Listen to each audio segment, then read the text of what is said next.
Good morning. It's Sunday, baby. Cinco de Mayo, which in Mexico is a day that is celebrated. Here in the United States, it's a day that is also celebrated because it happens to be my birthday.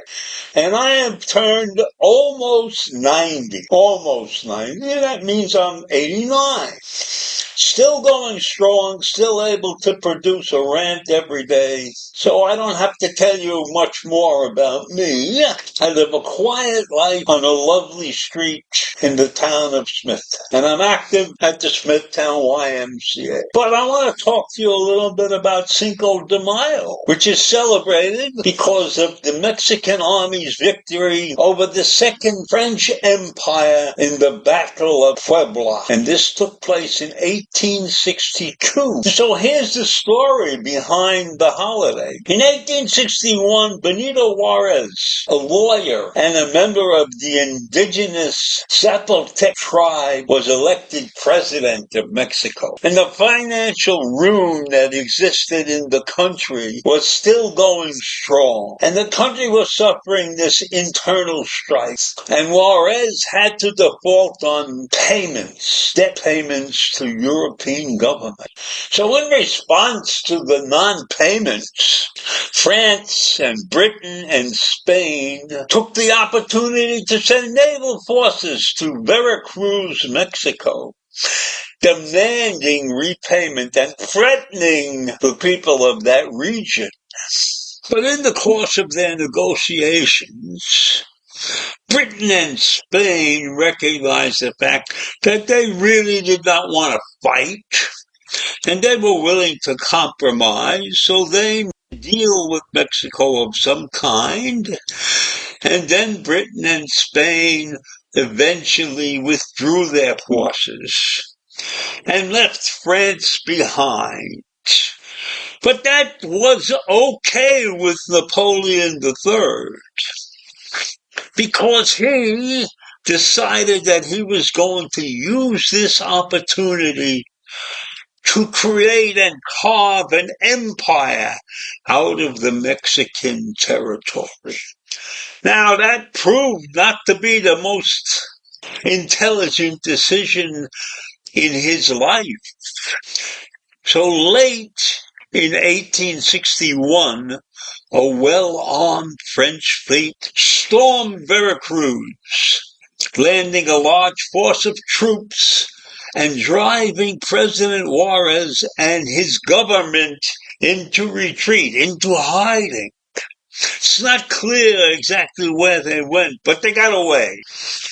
And then the next phase of this operation was the Battle of Puebla. And this took place, you guessed it, on May 5th, 1862. General Charles Latreille de Lorentz led 6,000 French troops to attack Puebla, Los Angeles, a small town in east-central Mexico. President Juarez, from his new headquarters in the north, rounded up a ragtag force of about 2,000 loyal men, many of them indigenous Mexicans or of some kind of mixed ancestry, and sent them to Puebla. So there they were, vastly outnumbered and poorly supplied, what one might call a piss-poor group of Mexicans. And they were led by the Texas-born General Ignacio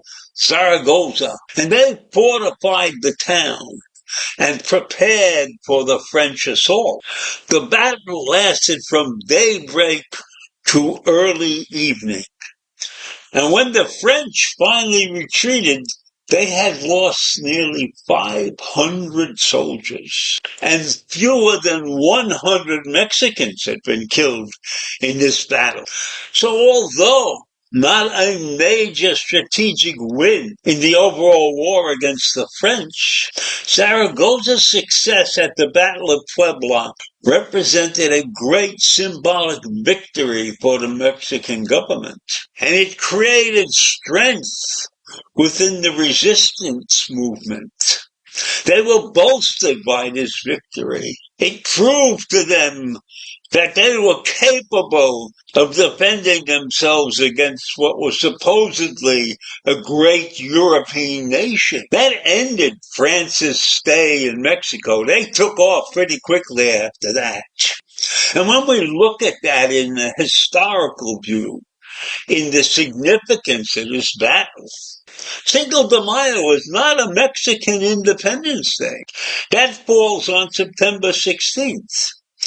It is just a day that commemorates this one single battle, a one-day fight which the Mexicans won. And in reality, Cinco de Mayo was a relatively minor holiday. However, in the United States, it has evolved into the commemoration of the Mexican culture and the Mexican heritage, particularly in areas with large Mexican American population. So I am in favor, heavily in favor, because I was born on Cinco de Mayo. So I believe everybody should celebrate Cinco de Mayo. And when the Mexicans are celebrating, they are enjoying Mexican food and festivities. It is a celebration of pride, a celebration of the resiliency to stand and fight for one's life and one's country. So maybe on this day, other nations should take a careful look at Cinco de Mayo and recognize what it could mean to your country to have a day like this. Maybe that would help straighten the world out a little bit. So I leave you with this. I'm going to have a wonderful birthday, and I hope you all have a wonderful day. Bye.